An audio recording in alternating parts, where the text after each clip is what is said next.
નવરાત્રીના પાવન પવિત્ર દિવસે જાલોદ નગરપાલિકા વોર્ડ નંબર 4 માં વિકાસ કાર્યોનો શુભારંભ કરાયો। આ તારીખ 25/3/2026 બુધવારના સવારે 11:30 સુધીમાં નવરાત્રીના અવસરે માં અંબેના આશીર્વાદ સાથે રોડ અને ગટર લાઇનના 4 મહત્વપૂર્ણ કાર્યોની વિધિવત ભૂમિપૂજન કરવામાં આવ્યું છે। લાંબા સમયથી રાહ જોવાતા આ કામોની શરૂઆત થતા સ્થાનિકોમાં ખુશીની લાગણી જોવા મળી હતી। આ વિકાસ કાર્ય વોર્ડ કાઉન્સિલર દિનેશ પંચાલ, ખુશ્બુબેન દીપક વસૈયા, નિકિતાબેન હેમંતભાઈ શાહ અને પારુલબેન સુરેશભાઈ હાંટા દ્વારા સંયુક્ત પ્રયત્નોથી હાથ ધરવામાં આવ્યું હતું। કાર્યક્રમ દરમિયાન સંસદ સભ્ય જસવંતસિંહ ભાભોર અને ધારાસભ્ય મહેશભાઈ ભુરિયાના માર્ગદર્શન હેઠળ સહકારનો ઉલ્લેખ કરવામાં આવ્યો હતો। સાથે જ નગરપાલિકાના ચીફ ઓફિસરના સહયોગથી આ કામને ગતિ મળી હોવાનું જાણવા મળે છે।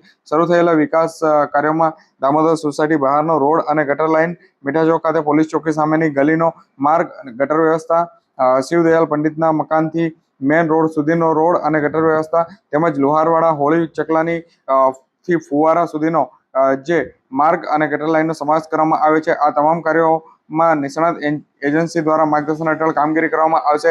આ પ્રસંગે કાઉન્સિલરે જણાવ્યું હતું કે વોર્ડના નાગરિકોને મૂળભૂત સુવિધાઓનો ઉપલબ્ધ કરાવવાનો સંકલ્પ રાખવામાં આવ્યો હતો અને આ વિકાસ કાર્યો પૂર્ણ થતાં લોકોના દૈનિક જીવનમાં સુધારો થશે તેમજ આગામી સમયમાં પણ વોર્ડના સર્વાંગી વિકાસ માટે સતત પ્રયત્નો ચાલુ રાખવામાં આવશે। આ કાર્યક્રમ દરમિયાન માતાજી પાસે નગરના વિકાસ માટે પ્રાર્થના કરવામાં આવી છે અને વિકાસ કાર્યોની શરૂઆતથી સ્થાનિક લોકોમાં આનંદ અને ઉત્સાહનો માહોલ પણ જોવા મળ્યો હતો।